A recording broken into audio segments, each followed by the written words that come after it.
What's up, guys? It's Jesus McDonald. Guest I have today, special guest, my good friend Sam Moss. Sam, welcome to the show again. Hey, Jesus. Appreciate you having me back for, I don't even know what number this is, maybe 3 or 4.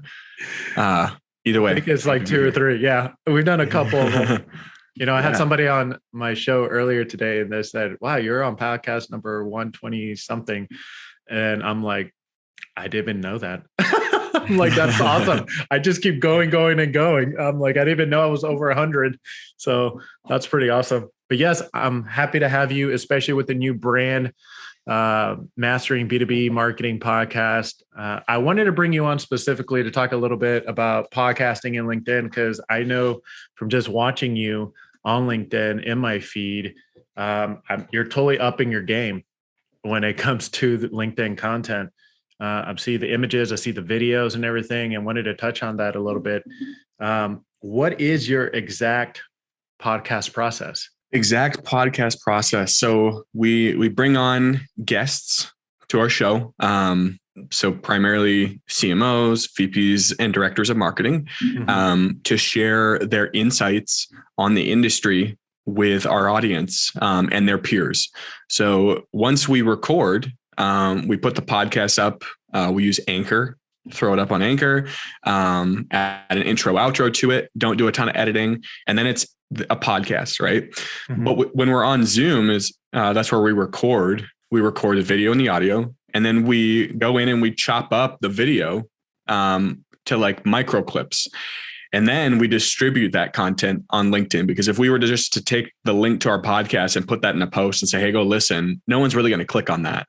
It's not going to be interesting. So we actually take value from the episode itself, put it on LinkedIn, and then let people consume the content. And then we take the link to the show and we put it in the comments. And then we do the same thing with quote graphics. So if there's an interesting point that the guest brings up, then we turn it into a quote, put their face on it, and then put it up on LinkedIn. I think that a lot of companies, when they start a podcast, they kind of sleep on the distribution side of things and just hope that people will discover the show in Apple or Spotify. And I think the key is really chopping up the content and getting it out to the world in short form. Is there a certain strategy to figuring out the number of short clips that you get from the full video, or is it just, nope, we only do 3 and that's it? So for us, we're doing 1 right now. And then if we have like a bigger name guest, we'll go like 2 or 3. So for example, Chris Walker, we had on the show, and he's like the only one we did this for so far. Well, we got like 10 videos out of his podcast. And we like blasted that on LinkedIn. We even made a slide deck out of, something that he brought up, which was really interesting. It did really well. So that one we got a ton of content from, but in general, we normally chop up 1 to 2 videos, and then we send it to the guest, and then we post it on LinkedIn, with copy as well, just in case people don't watch the video. I think that's important. Could we get more out of our podcast? Yes, for sure. But right now it's more of a resources thing. When it comes to like, how much can we get out of it? And then on top of that, we'd be posting multiple times a day on LinkedIn as well. We'd run out of room on our pages. So this is like the sweet spot for us right now. Nice. And then you started YouTube recently, a YouTube channel. Do you also upload the full, episode there and then the short clip as well? Or is that still in experiment phase?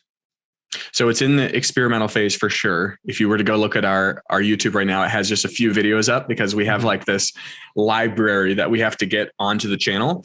But right now what we're doing is we are taking the entire episode, the video format, and we're putting it on YouTube, hopefully for some discoverability. And then also for like, if people want to go and see like what shows have been out there and they're not really into the podcasting world and they'd like to see video and like facial expressions and things like that, then that's there for them to go do that.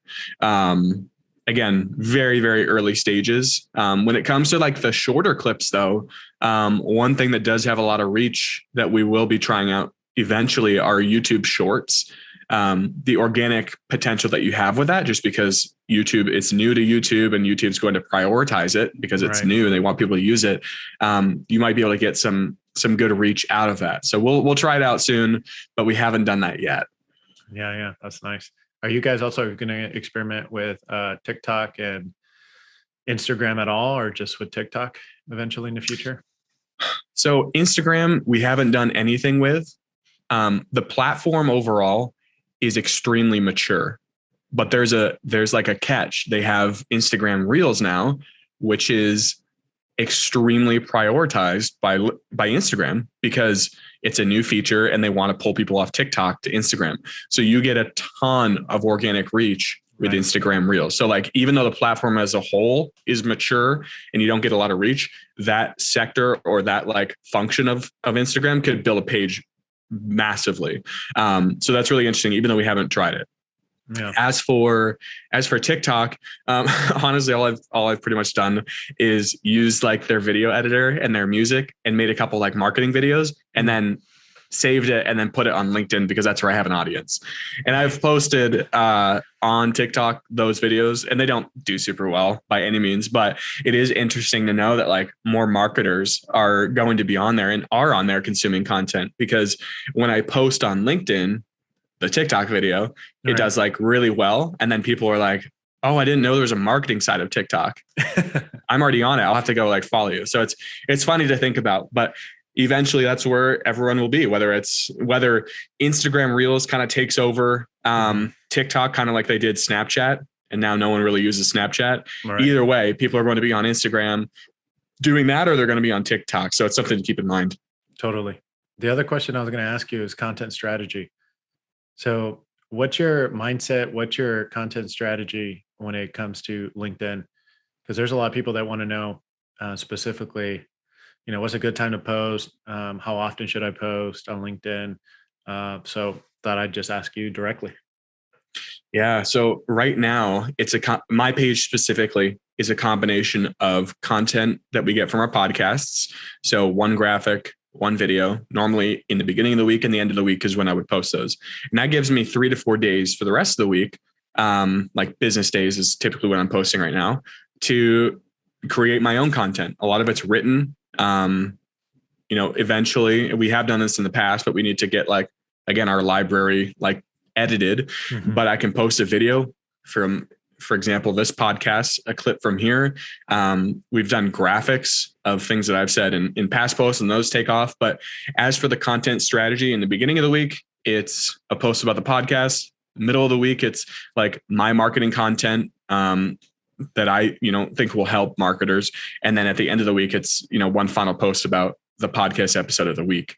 So I think like that cadence has been pretty good when it comes to like giving exposure to, one, the podcast, and then 2, myself as a content creator. So that's how we tackle it. And right now we're not posting on weekends. I used to do that and get pretty decent reach, to be honest.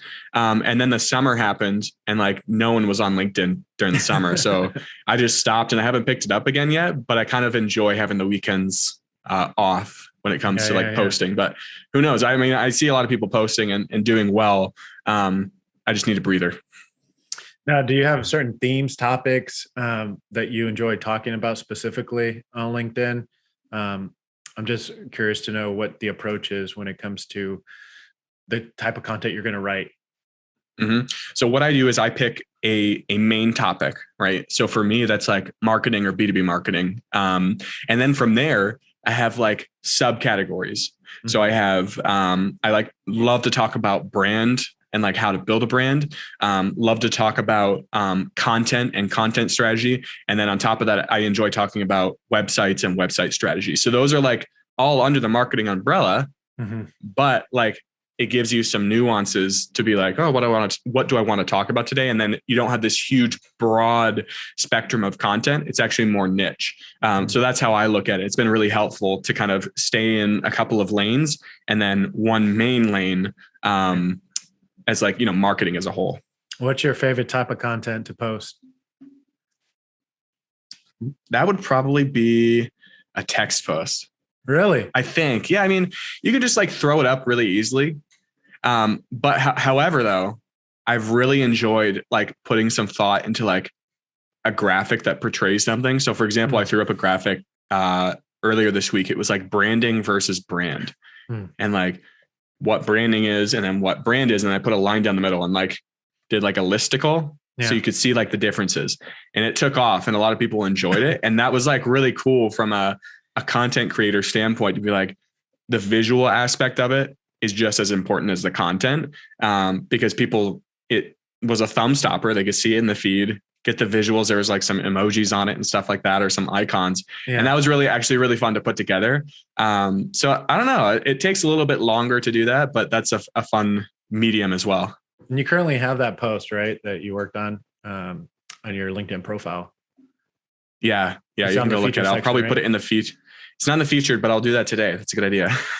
Do it. That's awesome. I saw the Chris Walker one. That was really good. That one was the slides, right? The slide deck. Yeah, that was fun too. It was, so what he said in the interview was like, here are 5 things that I would ask any company, like if he was in a marketing role, which he's not anymore. So he said, if I were to go get hired for a marketing role, here are 5 things that I would ask the company. And what we did, and he said that on the podcast, he went through each one of them. We turned it into a slide deck. So each of the decks or each of the pages was like another thing that he would say. And then we go in depth as to why. Awesome. So that actually took off as well, but that's a really underrated tool when it comes to LinkedIn are those slide decks, because the user experience is pretty good. If you ask me from a consuming side of things. I think it's because it's time consuming to create. I don't think a lot of people do that. I think a lot. It does take a while for sure. Yeah. But once you get a couple templates, it's a little bit easier to stick stuff in. And like our free hack is like Canva. We don't use Photoshop or anything. You can create some nice stuff in Canva. Yeah, you can do LinkedIn posts. You can do every kind of post on there. Yeah, I've seen you also changing your, I don't know if it's the branding, but just more the look and feel of your images when it comes to quoting someone, which I really like. It looks more like a studio feel when it has the gradient in it. So I'm like, wow, that looks really nice. So the thing we ran into is I think the creative was getting a little redundant. And I think that can happen if you're like using the same template for things. And I believe that people will tune out the content if the creative is like the same and it doesn't really stick out. And I know that like the content is the most important part, but at the end of the day, like if your videos have been the same color or like the same look for the last year, or like the graphics that you put out have been the same look for the past year, like that will get tuned out in the feed. And I know I have done that from a consuming standpoint. Like when I see the same thing over and over again, it just kind of gets redundant. So that was a thought process behind that. And I do agree. It looks a little bit more sharp, if you ask me, the new stuff. Yeah, so. I like it. It got that studio feel. I'm like, ooh, this is nice. Those are really, really nice. When it comes to videos, do you try to keep it on LinkedIn? Do you try to keep it under a certain time? Do you have a limit with that? No, but I try to keep it above a certain time. I actually don't like to go below 30 or 45 seconds for a video. I just feel like you can't get a lot of value in a video if it's less than that, which is kind of backwards if you think about how people approach video marketing or just content through video as a whole. But I'm trying to think the longest video I've ever put out on LinkedIn, maybe 2 minutes, 2.5 minutes. As long as it just doesn't like trail off and like the value is still there, then you could go for as long as you need. But I wouldn't take our whole podcast here and just stick it on LinkedIn. It does need to be some sort of micro clip for sure. Maybe don't go like, I've seen some 8-minute videos on LinkedIn and I actually watched the whole thing because it was really interesting. Like the content delivered. It really just depends on how good the content is and are people going to consume it? That's true. Now you roll up your sleeves and you actually do the video editing yourself. What software do you use for video editing? DaVinci Resolve is what I'm using. And that's like, for me, so how our business is structured, I'm over like the sales and marketing, right? So I do all of that. And then operations we have handled. And then, finance side we have handled. So I'm like you said, the sleeves are rolled up, but that's going to be the first thing that very soon coming off my plate, because it takes a while to even just to do one video of myself. It's like, even like TikTok, for example, so that's coming off my plate very, very soon. Yeah. But I like it because you're in the interviews and you know where to chop them up. And you understand marketing where you can actually, put the keywords, put the headline, put whatever needs to be done on there. So I really like it because a lot of people don't go through the experience, that just pass it off. But then they make the video editor guy make all the assumptions, or girl make all the assumptions, and have to guess what they want, which sucks. Like you have a process down to where you can literally, you can document it and be like, here you go for the video editor. This is exactly what we do. So just take over. So I think getting the process documented is super important. And that always changes, right? I mean, you mentioned YouTube Shorts. Like that was never part of the strategy. Now it's going to be. Yeah. So, you know what? Here's a tip though.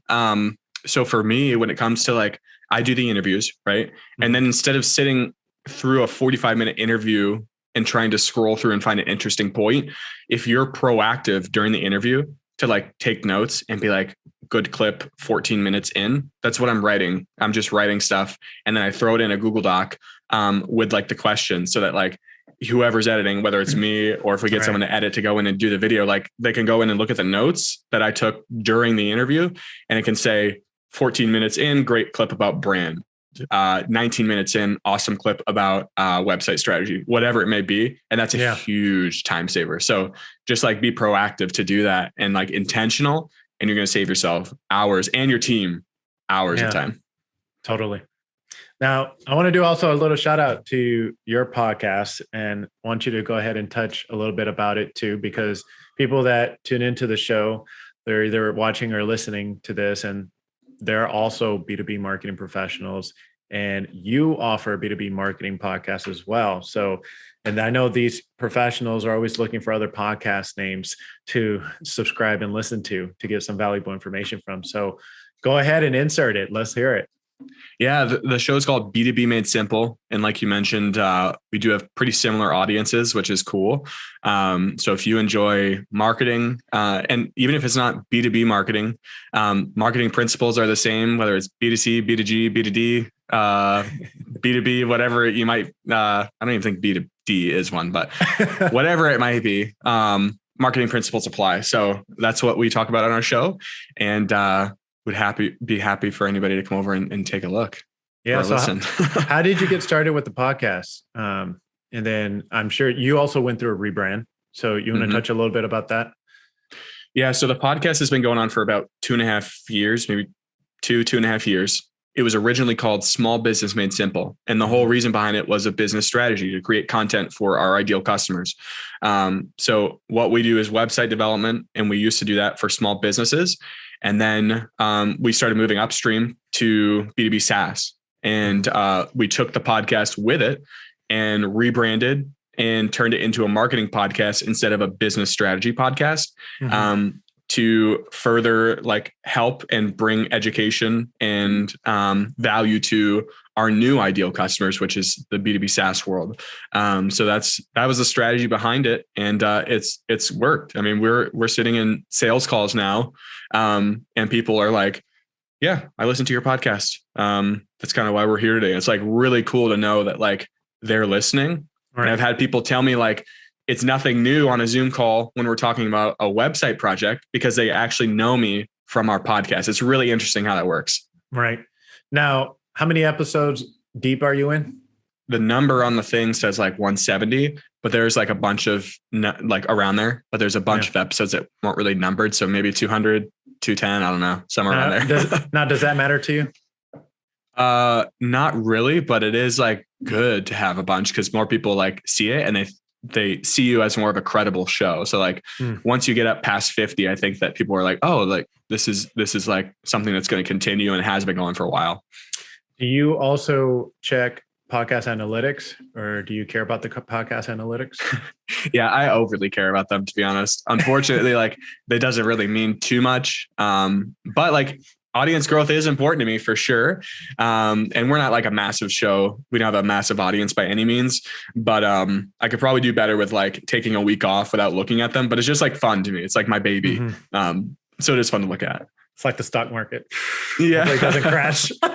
Yeah, that's pretty much what it is. I moved my Acorns or my Robinhood app way deep into my phone, so I don't look at it. So and turn off notifications. So I should probably do the same thing for Anchor. That's hilarious. Yeah, that's funny. It's like a dopamine thing. Yeah, it is. I'm 100% guilty of this. Can't say it's right, but yeah. Well, it's interesting that you touched on, and I 100% agree with this, is the top of mind strategy, being in sales calls and them saying, you've been limiting my feed. Every time I go to my feed, you're the first one that pops up. That stuff works. And if you didn't have a podcast, I mean, people wouldn't really know you, One Click Agency wouldn't really know the guest that you bring on the show, right? Wouldn't be in sales meetings with you. I mean, yes, you can post different content, but it's just crazy how much content you can get from just a podcast.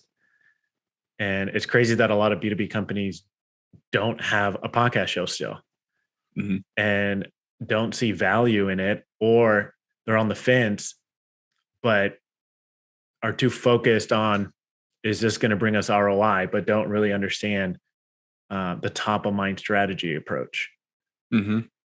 And for us, we could get way more content out of ours. It's not something that we're doing right now. Like, we could do so much more and distribute the content way better. Totally. But this is just what we're committed to right now. And it's wild how much you can actually get out of it. You could really get a ton from one episode alone. No, totally. I mean, even for us, like, we can chop it up and totally overwhelm the video editor and everything, but spit out so much on YouTube and LinkedIn and TikTok and all. But we're just like, let's just keep it simple. One full video, one short clip, just the way you're doing it too, right? And that's been working. It's super helpful. I think if people do have the resources and everything, spit it out every day if you can. Doesn't have to be 30 minutes. It can just be like 2 minutes. The clips can be just so short that you can just start pumping those out on YouTube, TikTok, everything. Yeah. The distribution needs to be the priority more than anything, because like, you can create the content all you want, but if no one's going to consume it, then like, what's really the point at the end of the day? Why did you start a podcast? Other than, I know it's the right thing to do. Yeah, it was to build relationships with ideal buyers. And then and by build relationships, I don't mean them to bring someone on and then sell to them right after I do a podcast. That's a huge no-no in my book. It's like no strings attached, 100%. And then to deliver value for ideal buyers, because they're going to come on and listen to their peers and what's going on in the industry. So those two things, it was like 2 birds, 1 stone. Love that. Awesome. Yeah, do you want to touch on anything else, Sam? I know we're coming up on time now. There was something that came to mind. This was really interesting. So for our show, I reached out on LinkedIn to CMOs and VPs. And someone I had never met, but I was connected with, it was a CMO. I messaged them and I said, hey, would you like to come on our show? And said, hey, like, the timing just isn't right now. Could we follow up in like Q1? By the way, I've been seeing your content in the feed. We are 100% aligned. This is going to be a good show. And I'm like, oh, that's super cool. Like, in my mind, I'm thinking, I've never seen you comment. I've never seen you engage with a post, but obviously you've been consuming the content, which is really interesting. So like, you have to keep in mind when it comes to LinkedIn or Instagram or TikTok, the likes and the vanity metrics don't necessarily mean anything. They are very helpful, and they can definitely give you you can get a pulse on what's going on, but there's a lot of people in the shadows consuming the content and remembering who you are. Right. Even though you've never talked to them. So hopefully that's some encouragement, but I thought that was really interesting that she said that this week. That's awesome. No, seriously. Yeah. I mean, that's what it's all about right there. And you're right. It's relationship building 101. No joke. Now, for those listening or watching this, Sam Moss, again, you can find him on LinkedIn. And then also you can find his new and improved YouTube channel, One Click Agency. And you can also visit he revamped some of his website, because him and I have been talking back and forth. So he's got a lot of cool stuff on his website. Check it out, oneclickagency.com. And Sam, again, as always, my friend, thanks for joining. Always a great conversation, Jesus. I appreciate you having me back on, man. This is great. You too.